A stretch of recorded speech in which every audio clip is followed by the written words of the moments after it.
I planned a lavish $62,000 anniversary dinner for my parents, but when I arrived, they said, "Sorry, you're not invited. Leave." Then they called security and laughed, "Get this beggar out." I walked away calmly, but that night, I quietly canceled every payment, trip, and party. $62,000 gone. Minutes later, my phone exploded with 36 missed calls. And then, someone showed up at my door. You know that gut-wrenching feeling when you've poured your heart, soul, and every last dime into family, only to be publicly thrown away like trash? I'd been my family's personal ATM for over a decade, but nothing could have prepared me for the moment my own father looked me in the eyes, pointed at me, and snarled, "Get this beggar out of here," right after I'd paid for his entire anniversary party. That night, something in me snapped. And what I did next?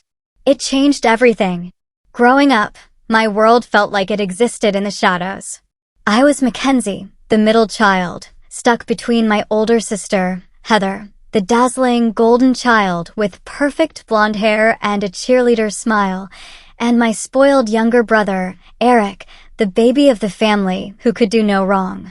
My parents, Richard and Elizabeth Morgan, didn't even try to hide their favoritism. Heather's every accomplishment was met with celebrations and expensive gifts. Eric, despite his endless trouble, was coddled. Me? When I brought home straight A's, my mother would just shrug, "That's expected of you, Mackenzie."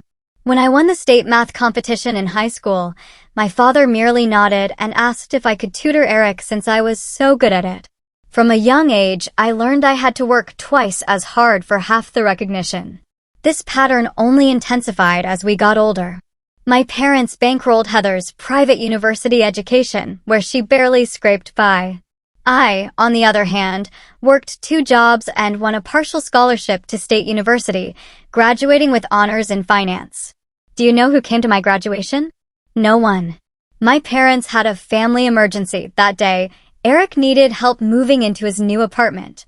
After college, I started at the bottom of a financial advisory firm, grinding out 70-hour weeks. Within 5 years, I'd built a client base strong enough to open my own practice. Specializing in tech industry investments in booming Seattle paid off. By 30, I was making more money than I could ever have imagined. And that's when the calls started. They came in more frequently, with a sickening predictability. "Mackenzie, your father and I are struggling with the mortgage since he cut back his hours.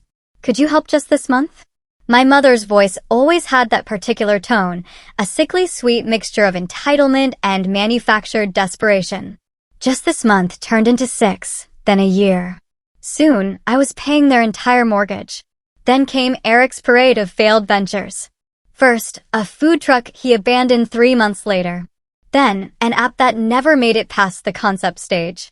Then, a coffee shop he lost interest in as soon as the novelty wore off.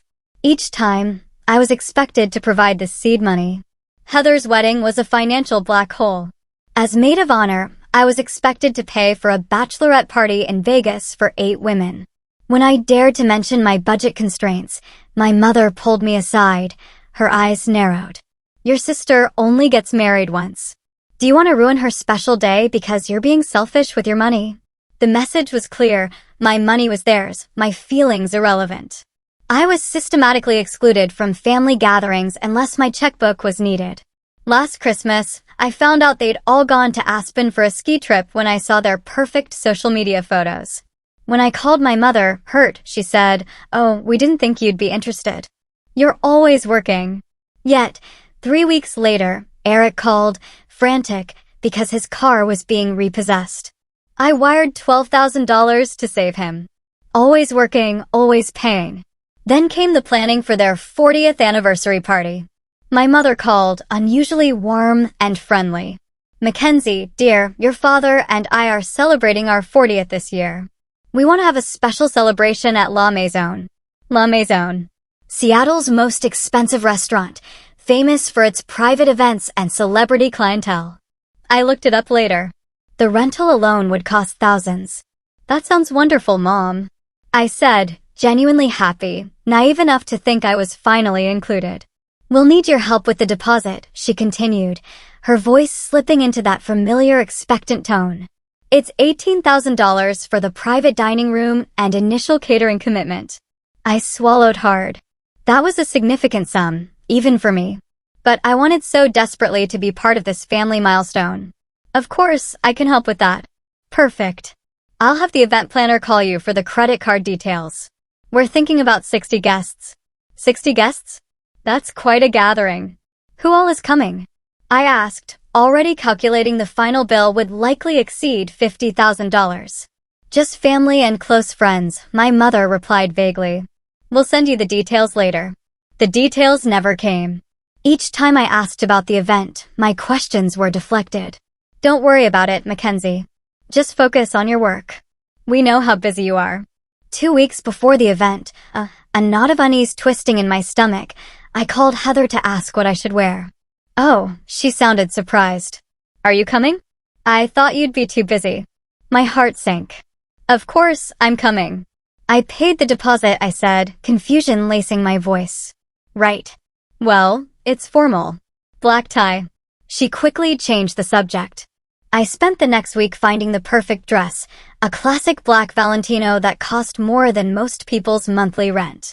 I bought a set of matching Patek Philippe watches for my parents, knowing my father had always admired the brand. The gift alone cost $5,000, but I just wanted to see their faces when they opened it. The event was scheduled for Saturday, April 24th. As the day approached, I felt a familiar anxiety. Despite all evidence to the contrary, I still harbored a foolish hope. This time would be different. This time, I would be welcomed as a daughter, not just a financial resource. How utterly, completely wrong I was. April 24th arrived with perfect Seattle weather. A rare sunny spring day, clear blue skies. I spent extra time getting ready, having my hair and makeup professionally done. The stylist curled my chestnut hair into elegant waves, framing my face.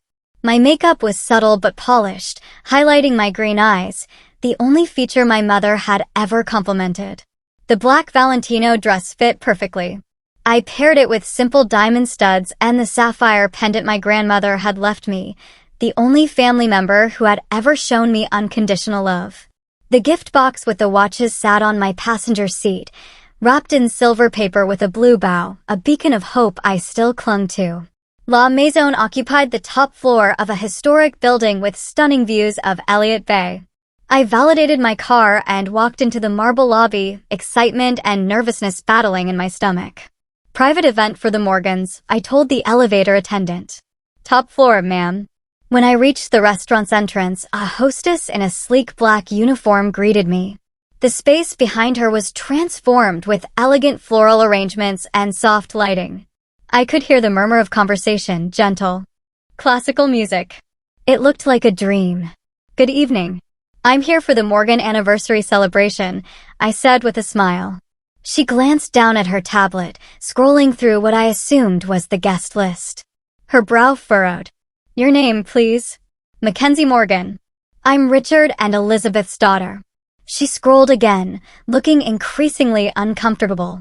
I'm sorry. I don't see your name on our list. My smile faltered. My stomach dropped. There must be a mistake. I'm their daughter. I actually paid the deposit for this event. The hostess gave me an apologetic look. Let me check with the event coordinator. As she stepped away, I caught glimpses of the celebration through the partially open doors. The room was beautifully decorated with white roses and silver accents. I recognized my Uncle Thomas laughing with a glass of champagne. My cousin Rebecca was taking photos near a large anniversary cake.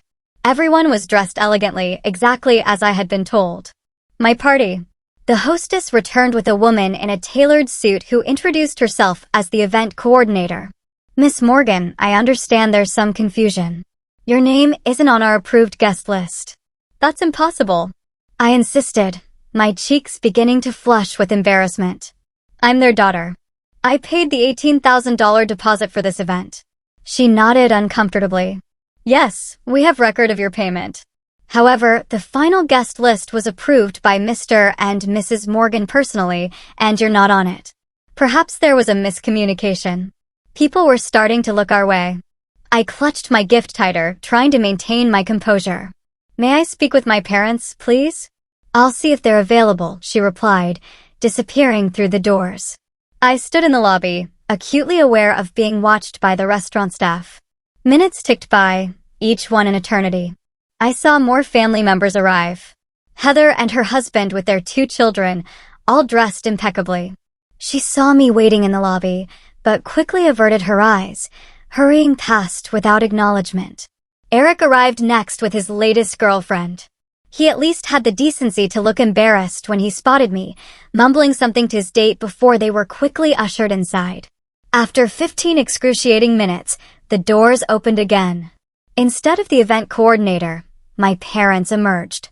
My mother looked stunning in a silver gown, her blonde hair perfectly styled. My father was distinguished in his tuxedo, a crystal champagne flute in his hand. They looked like a picture of happiness, a family without a care in the world. "Mackenzie," my mother said, her voice low and irritated. "What are you doing here?" I stared at them in disbelief. "What do you mean?" "It's your anniversary celebration. I paid for it." My father glanced around, clearly concerned about making a scene. "We appreciate the financial contribution, but this is a family-only event." The words hit me like a physical blow. "I am family. I'm your daughter." "You know what we mean," my mother sighed impatiently. "This is for people who are actually involved in our lives. We didn't think you'd actually come. You're always working." I held out the gift box, my hand trembling slightly. "I bought you something special." My mother didn't even look at it. "You can send it later." This isn't a good time. Behind them, I could see curious faces watching the exchange. My Aunt Catherine looked concerned. Heather was whispering to her husband. Eric was studiously avoiding the scene. "I don't understand," I said, my voice breaking slightly. "I paid for this party. How can I not be welcome at it?" My father's expression hardened. He set his champagne glass on a nearby table and gestured to someone behind him. A security guard in a dark suit approached. "Please remove this woman," my father said coldly. "She's disturbing our private event." The security guard looked uncomfortable but stepped forward. "Ma'am, I'll have to ask you to leave." I couldn't believe what was happening. "Dad, you can't be serious." His next words would burn in my memory forever. "Get this beggar out of here." Beggar. The word echoed in my head as the security guard gently but firmly took my elbow. "I'm sorry, ma'am," he murmured, clearly embarrassed by the situation. "I need to escort you out." I was too shocked to resist. As I was led toward the elevator, I could feel dozens of eyes on my back. The beautiful gift box was still clutched in my hand. The last thing I saw before the doors closed was my mother returning to the party, already laughing at something someone had said, as if her middle child hadn't just been publicly humiliated and ejected. The elevator ride down was silent. The security guard avoided eye contact. When we reached the lobby, he released my arm. "Your car, ma'am?" he asked quietly. "I can find it myself," I managed to say, my voice barely audible. I walked through the lobby on wobbly legs, acutely aware of the curious glances from the staff and other restaurant patrons. My face burned with humiliation. The valet brought my car without comment, though I could swear I saw pity in his eyes as he handed me the keys. I placed the gift box carefully on the passenger seat, started the engine, and drove away from La Maison, away from the family that had just made it abundantly clear that my only value to them was financial. The drive home passed in a blur. My vision tunneled as I navigated through downtown Seattle on autopilot. At one point, I nearly sideswiped a car when changing lanes, the angry honk barely registering through my shock. Beggar. The word kept replaying in my mind, my father's disgusted face accompanying it like a terrible slideshow. I somehow made it to my apartment building in Queen Anne, a modern high-rise with views of the Space Needle. I'd purchased the condo 2 years ago, a personal milestone I'd celebrated alone with a bottle of champagne. My family had never visited despite numerous invitations. In the parking garage, I turned off the engine and sat in silence. The carefully wrapped gift box mocked me from the passenger seat. The expensive dress suddenly felt constricting. The professional makeup, a mask. For several minutes, I just breathed, trying to process what had happened. When the first sob broke free, it startled me with its intensity. Then another came, and another, until I was gasping for air between violent cries. My carefully applied makeup streamed down my face as years of rejection crystallized into this one devastating moment. I don't know how long I sat there, but eventually my phone rang. The screen showed my best friend Jordan's name. With shaking hands, I answered. "Hey, Mac, how's the fancy party? Are they treating you like the princess you are for once?" Her cheerful voice was jarring against my emotional state. "They kicked me out," I whispered, my voice raspy from crying. "What?" "I can't hear you. The connection's bad. They had security remove me," I said louder, a fresh sob punctuating the sentence. "Wait, what?" Jordan's shock came through clearly. "Where are you right now?" "In my car, parking garage." "Stay there. I'm coming over. 20 minutes, tops." True to her word, Jordan arrived in record time. When she saw me still sitting in my car, mascara streaked down my face, she opened the passenger door, moved the gift box, and pulled me into a fierce hug. "Tell me everything," she demanded. So I did. The words poured out between fresh bouts of tears.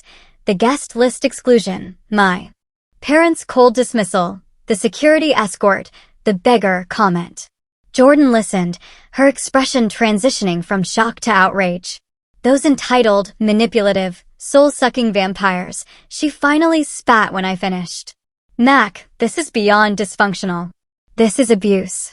"They're my family," I said weakly, the default response I'd used to justify their behavior for years.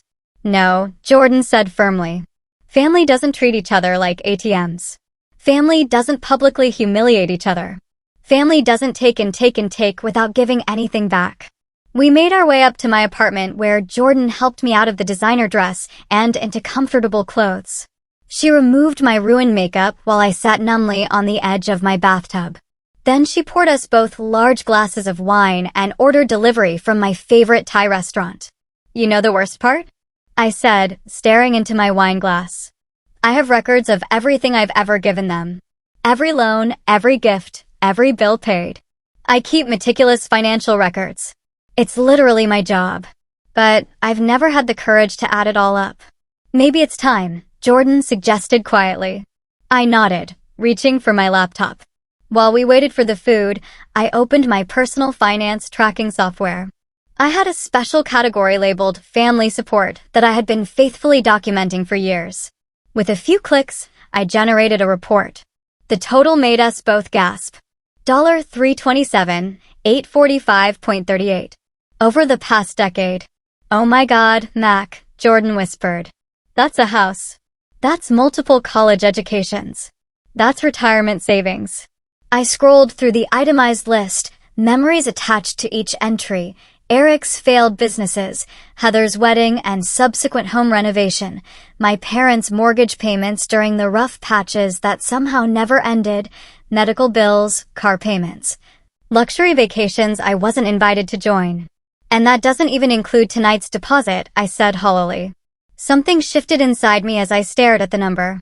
A quiet rage began to replace the hurt and confusion. I opened my credit card app to check recent transactions and discovered something that made my blood boil. "They're still using my card," I said in disbelief. "Look at these charges from today. Additional catering for $1,500.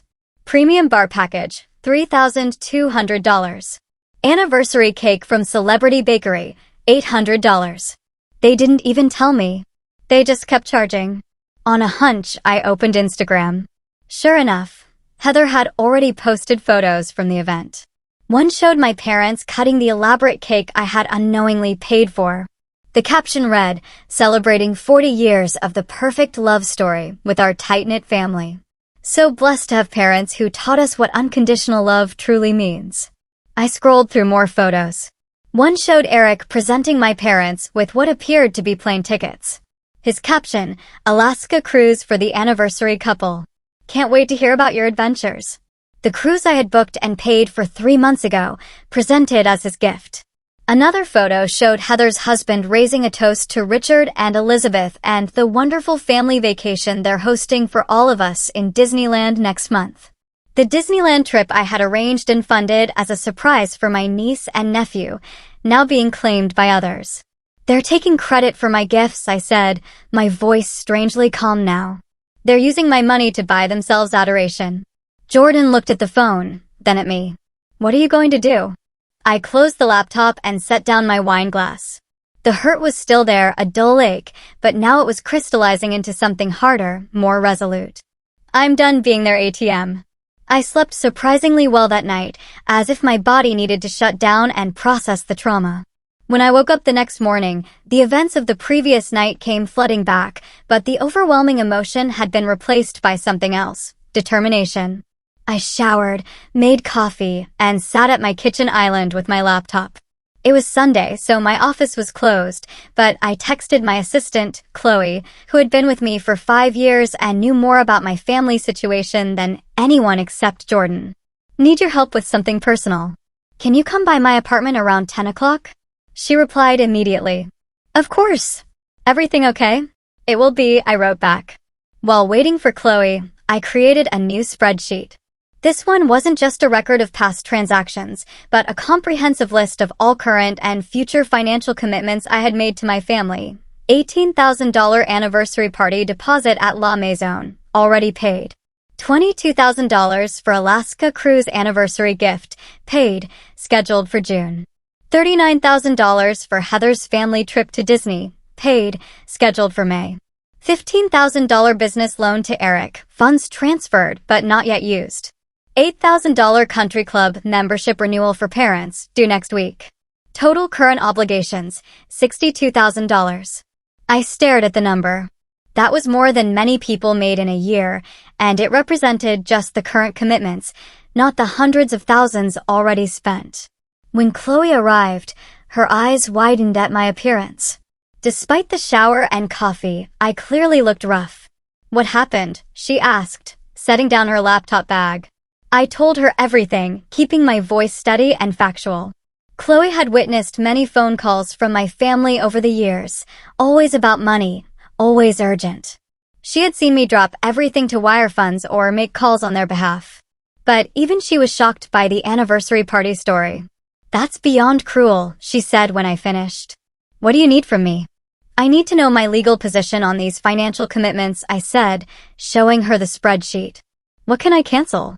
What am I legally obligated to follow through on? Chloe, efficient as always, got to work. She called a lawyer friend who specialized in family law and put him on speaker. Without using names, she outlined the situation. The deposit for the event that already occurred is gone, the lawyer advised. But reservations for future events that were made with your credit card are different.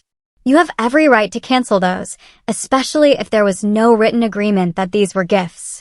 And the business loan, if the money hasn't been used and there was no formal loan agreement, you can recall those funds. It would be different if it had been clearly documented as a gift. None of it was documented, I said. That was by design. They always kept things verbal. After the call ended, Chloe looked at me. What's the plan, boss? I'm going to cancel everything, I said firmly. Every reservation, every payment, every future commitment. And I'm going to document exactly how much I've given them over the years, so when they inevitably come asking for more, I have a clear record to show. They'll be furious, Chloe warned. I know, I said quietly. But I can't keep doing this. Last night made it clear that no amount of money will ever buy their love or respect. I've been trying to purchase a place in their family that they have no intention of giving me. Together, Chloe and I expanded the spreadsheet to include all historical transactions. We categorized them by family member, by year, and by type of expense. We calculated interest that would have accrued had these been formal loans.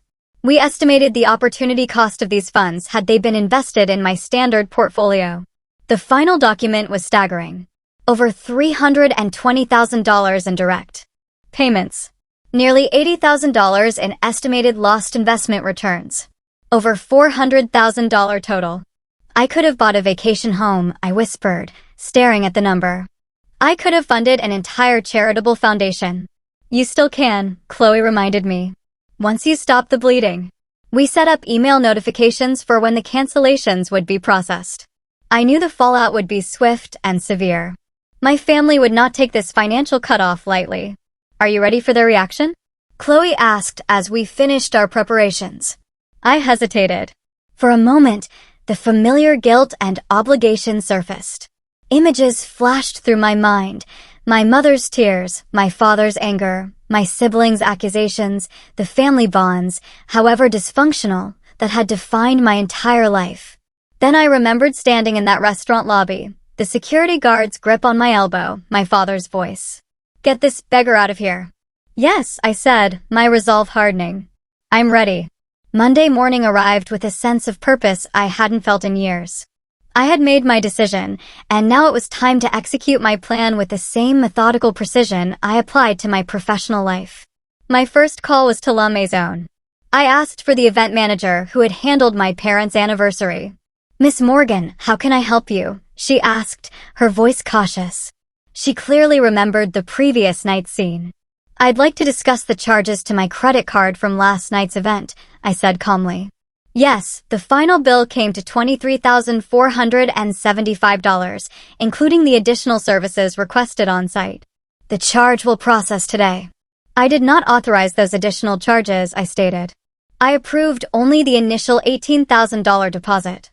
Furthermore, I was refused entry to the event despite funding it. There was an uncomfortable pause. "I see. This is unusual. What would you like us to do?"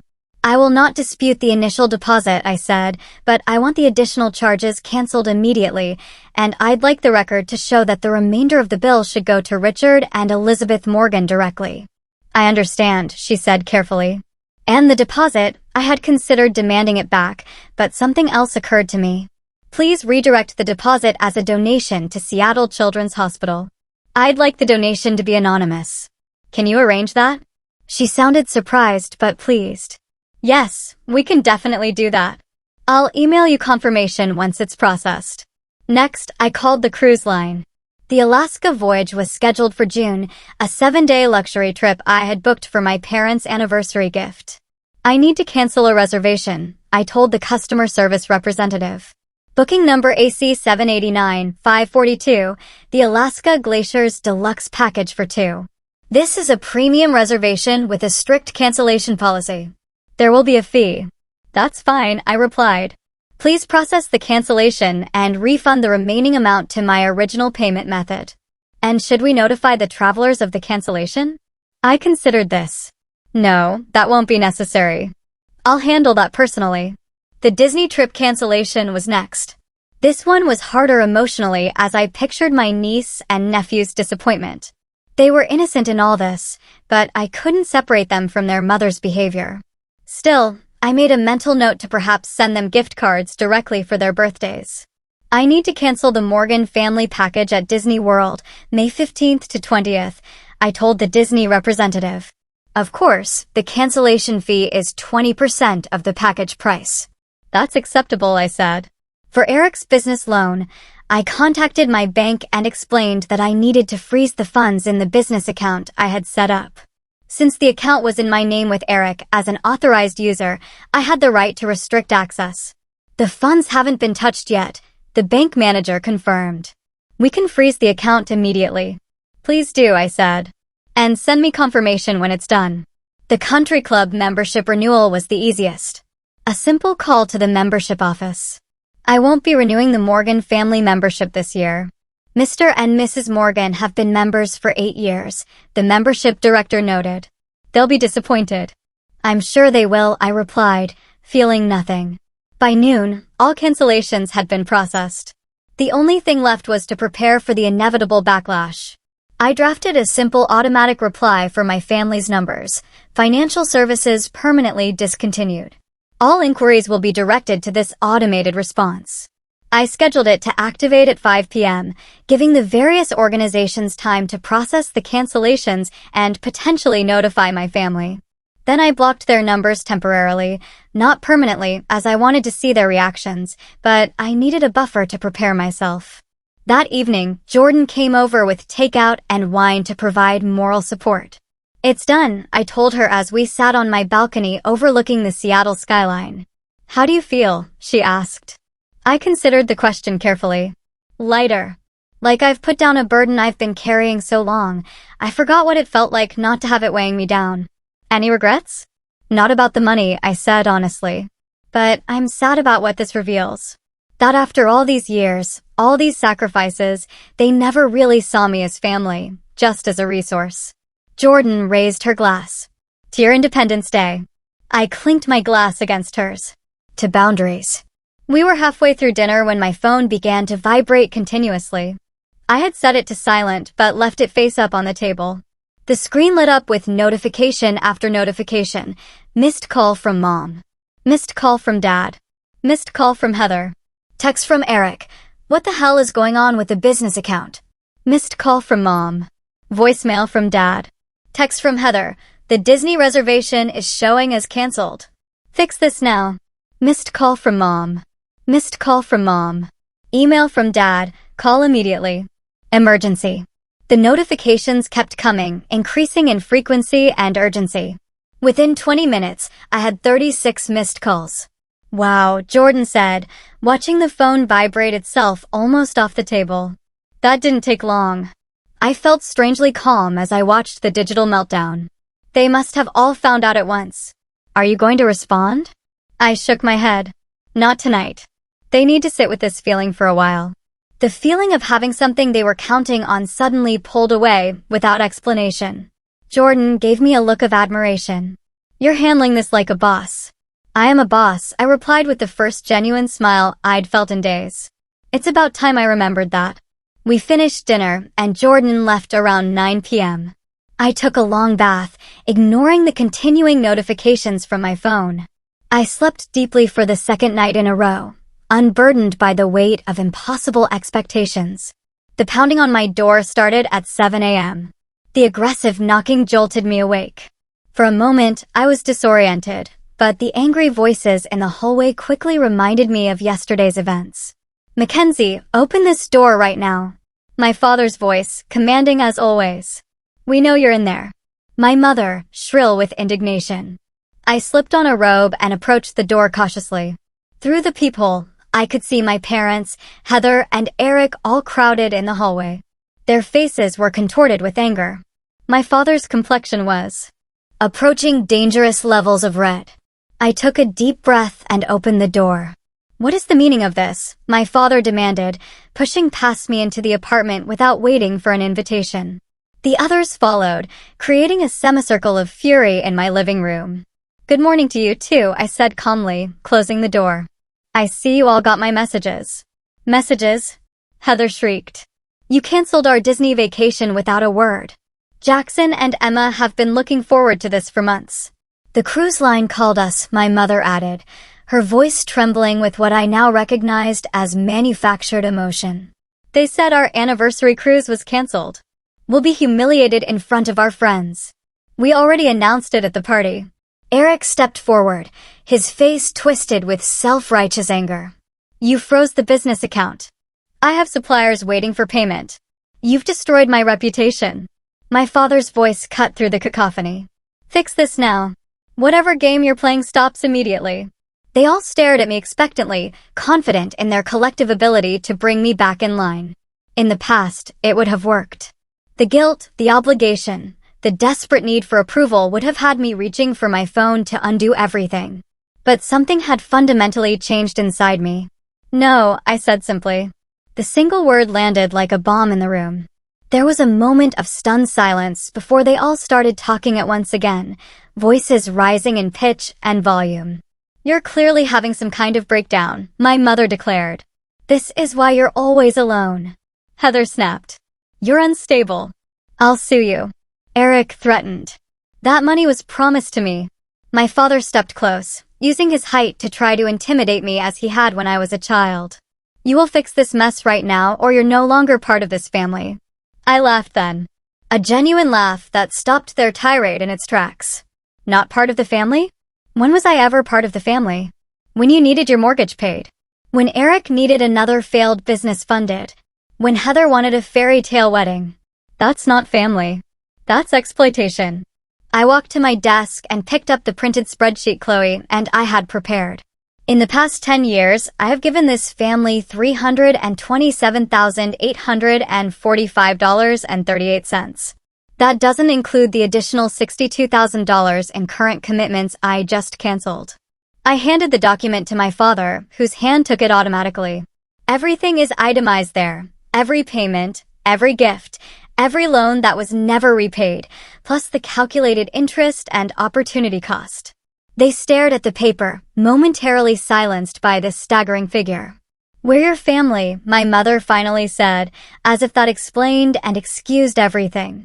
"Family doesn't have security remove me from an event I paid for," I replied evenly. "Family doesn't call me a beggar." My father's head snapped up. "You're being oversensitive." It was a misunderstanding. I walked to my phone and played the recording I'd made in my car after leaving the restaurant. My voice, tearfully recounting exactly what had happened. Every word still fresh in my memory. Then his voice, "Get this beggar out of here." Heather at least had the decency to look uncomfortable. Eric studied his shoes. My mother's expression hardened. "You're taking things out of context," she insisted. "Your father was upset." "You're right. I have been taking things out of context for years," I agreed. "I've been interpreting financial exploitation as love. I've been mistaking my usefulness for belonging. That stops now." "So what?" "You're just cutting us off," Eric demanded. "After everything we've done for you?" I turned to him, genuinely curious. "What exactly have you done for me, Eric?" He opened his mouth, then closed it again, unable to cite a single example. "This is how it's going to be," I said, addressing all of them. "I will no longer provide financial support of any kind to any of you. No loans, no gifts, no payments. You are all adults with jobs, homes, and resources. Figure it out." "You'll change your mind," my father said dismissively. "You always do." "Not this time," I replied. "This time, I have something worth more than your approval, my self-respect." "You're being selfish," my mother accused. "After all we've sacrificed for you." "What sacrifices, Mom? Please enlighten me. When did any of you ever put me first? When did you ever show up for me? When I needed emotional support, not just to collect a check." The silence was damning.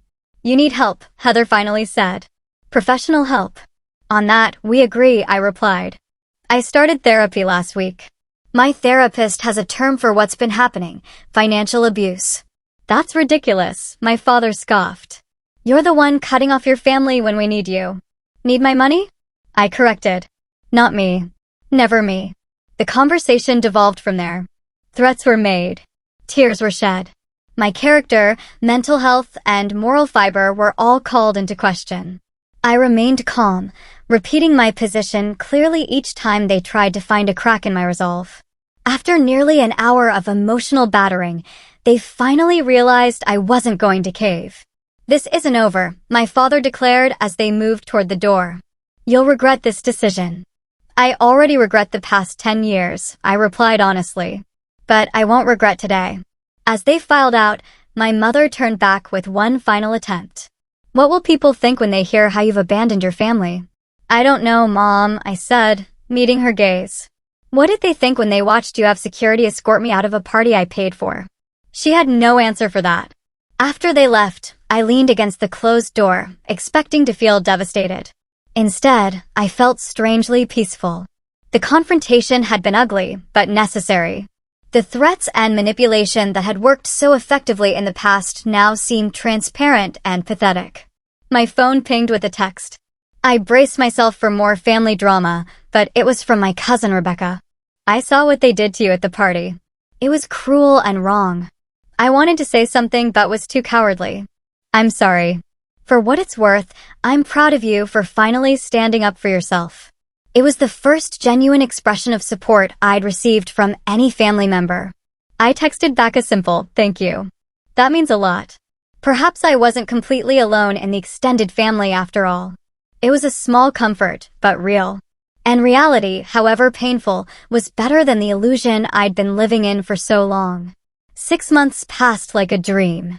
Fall arrived in Seattle, painting the city in rich oranges and reds. The crisp air felt like a metaphor for the clarity I'd found in my life.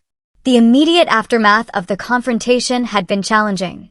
My family had tried various approaches to regain their financial foothold in my life.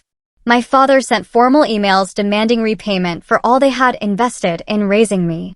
My mother left tearful voicemails about medical issues that mysteriously resolved when I didn't respond.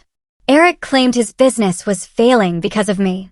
Heather sent photos of her disappointed children captioned with guilt-inducing messages about their canceled Disney trip. I maintained my boundaries through it all, focusing instead on my own healing journey. Dr. Melissa Chin, my therapist, had been instrumental in that process. Our weekly sessions helped me unpack decades of emotional manipulation and recognize patterns I'd been blind to. Family systems like yours don't develop overnight, she explained. Your role as the provider was established early and reinforced consistently. Breaking free requires not just setting boundaries, but maintaining them through the inevitable pushback. The pushback had indeed been fierce. Flying monkeys were deployed, distant relatives and family friends calling to tell me how devastated my parents were, how I needed to reconcile before it was too late.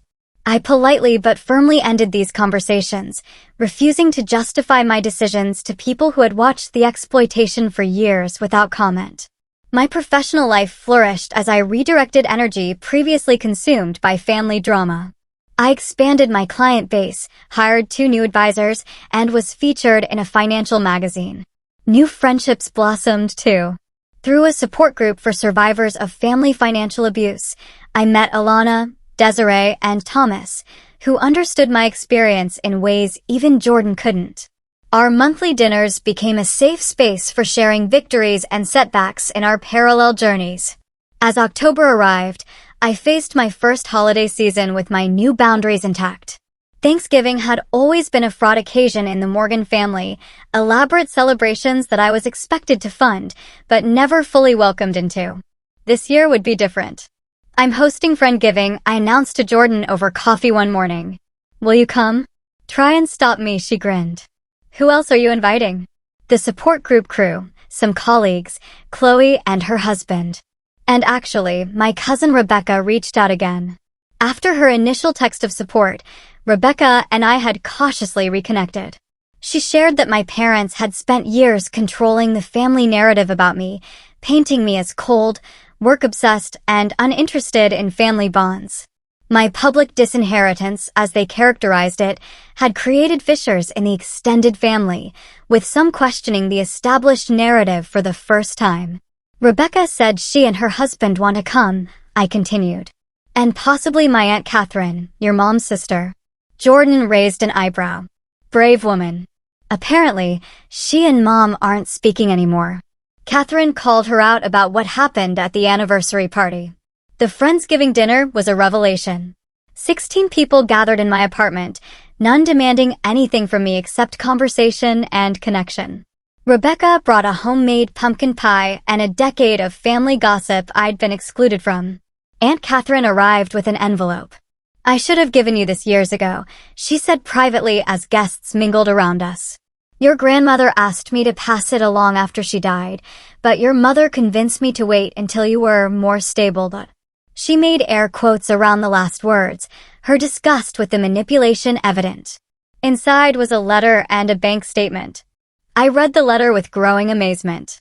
My dearest Mackenzie, my grandmother had written, you have always been special to me, your intelligence, your kindness, your resilience. I see how your parents failed to appreciate these qualities, too blinded by their own needs to recognize your worth. I am leaving you this separate inheritance directly. Your mother doesn't know about it. Use it to build the life you deserve, not the ones they demand from you. I was waiting for you to stand up for yourself. When you do, Catherine will give you this letter. I have faith that day will come. All my love, Grandma Eleanor. The bank statement showed a trust in my name worth $175,000. It had been accumulating interest for 7 years since her death. She knew, I whispered to Catherine. She saw what was happening. Eleanor was nobody's fool, Catherine replied. She saw everything clearly, including your strength. She knew you'd break free eventually. News about my birth family trickled in through Rebecca and other channels. Without my financial support, certain realities had come crashing down. My parents had been forced to downsize from their large home to a condo. Eric's latest business venture had failed spectacularly without my emergency infusions of cash. Heather and her husband had canceled their kitchen renovation plans. There were consequences for me too. I was officially disowned. My name allegedly removed from their wills, not that there would be much to inherit.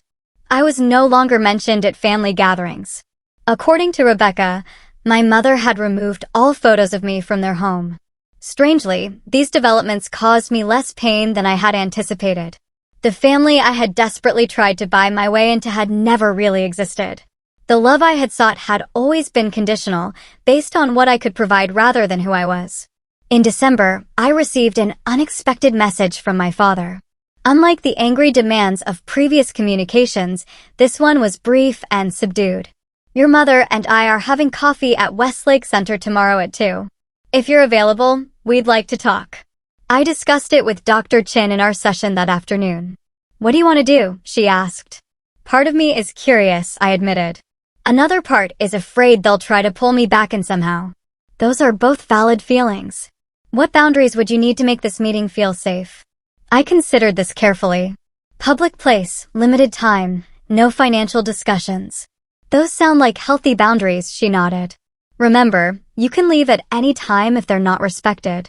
I agreed to the meeting with clear parameters. 30 minutes, no discussion of money, public location only. My parents looked older when I saw them. My father's confident posture diminished. My mother's designer clothes replaced by more modest attire. For a moment, I felt the old pull of guilt and responsibility. But I breathed through it, as Dr. Chin had taught me. Thank you for coming, my father said, uncharacteristically subdued. The conversation that followed was stilted and superficial, weather, current events, careful avoidance of anything meaningful. Finally, as our agreed-upon time neared its end, my mother reached across the table. We miss you, Mackenzie. I met her eyes directly. Do you miss me, or what I provided? She withdrew her hand. My father cleared his throat. We've had to make some adjustments, he acknowledged. It's been challenging. I imagine it has, I said neutrally. Your sister's children ask about you, my mother added. Especially at Christmas.